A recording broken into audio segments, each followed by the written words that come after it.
Welcome to ఎన్టుడే news. ప్రతి క్షణం ప్రజల పక్షం. పింఛింగ్ వేసినారు. ఈ పింఛింగ్ అంతా ఇక్కడ క్వారీ యజమాని ఒకతను వెంకటేష్ అని అతను ఆక్రమించుకొని మా పేదలకు కావాల్సిన పట్టాలు ఇండ్ల పట్టాలు అడిగినాము. గత 5 సంవత్సరాలు నా కొడక మీది ఎవరు ఓరానికి దిక్కున్నట్టు చెప్పుకోబో, మాకు అదంతా పట్టా అయిపోయింది అని మర్యాద లేకుండా మాట్లాడుతున్నాడు. నోటికి వచ్చినట్టు చెప్తా ఉన్నాడు.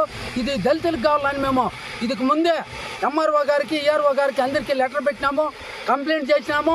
ఇది 50 కోట్ల రూపాయలు విలువ చేసే భూమి.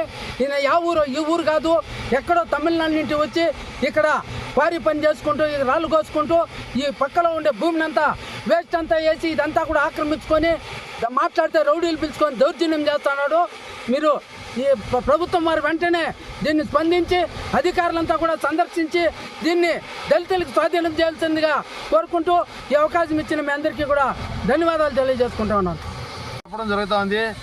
నేను ఒకటే అడుగుతున్నాను, ప్రభుత్వ అధికారుల నిర్లక్ష్యం ఎందుకు ఇలా ఉంటుందో మాకైతే అర్థం కాదు. ఈరోజు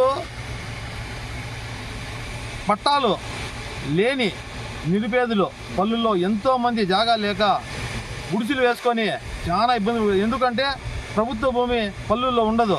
ఎక్కడైతే ప్రభుత్వానికి సంబంధించిన ఆ పరిసర ప్రాంతాల్లో ఆ పంచాయతీకి సంబంధించి ఎక్కడ ఉంటుందో దాన్ని గుర్తించి ఇవ్వాల్సిన బాధ్యత ప్రభుత్వ అధికారులది. ఇక్కడ ఉంది. దీని విస్తీర్ణం ఎంత ఉంది, దీని సర్వే నెంబరు, స్కెచ్ అన్నీ ఇచ్చిన తర్వాత కూడా ప్రభుత్వ అధికారులు పట్టించుకోవడం లేదు.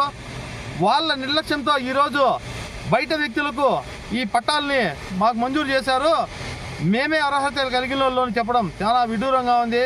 ఇప్పటికైనా తహసీల్దార్ గారు స్పందించి ఈ ఆక్రమణని తొలగించి రాబోయే కాలంలో ప్రభుత్వం ఏదైతే పట్టాలు లేని నిరుపేదలకు ఈ ప్రభుత్వం వచ్చిన తర్వాత జాగాలు ఇచ్చి ఇండ్లు కట్టిస్తామని ఒక దృఢ సంకల్పంతో ఉందో ఆ ప్రభుత్వానికి సంబంధించిన పెద్దలు అధికారులు దీని మీద స్పందించి ఇక్కడున్న భూమిని స్వాధీనం చేసుకొని గుడిచిపంట పంచాయతీ సంబంధించి దళితులకు పట్టాలు ఇచ్చి ఇక్కడ ఇండ్లు మంజూరు చేసి ఒక కాలనీలాగా ఏర్పాటు చేసిందిగా మేము ప్రజా సంఘాల ఆధ్వర్యంలో కోరుకుంటున్నాం.